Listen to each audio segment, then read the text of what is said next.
Se cayó mi botella. Bueno, chicas, como saben, hoy es el día del tereré. Primero que nada, quiero saber cuánto tiempo llevan viviendo aquí en Estados Unidos.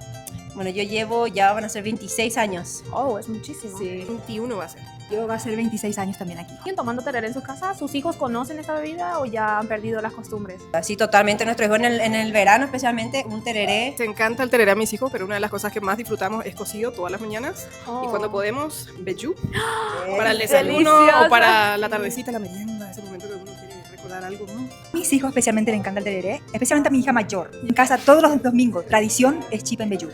Todos los Ay, domingos. invítame a tu casa el Todos domingo. los domingos es chip and veggiú, cocido no falta ningún día. Hace 26 años que vivo acá, 26 años tomando cocido. O sea, mis hijos tienen esa tradición y les encanta la cultura paraguaya. Otra cosa más que agregar es la danza paraguaya. Claro. ¿Verdad que nos encanta? Cuando llegamos acá empezamos a bailar, a introducir lo que es la danza paraguaya realmente, ¿verdad? En verano, cuando hace calor.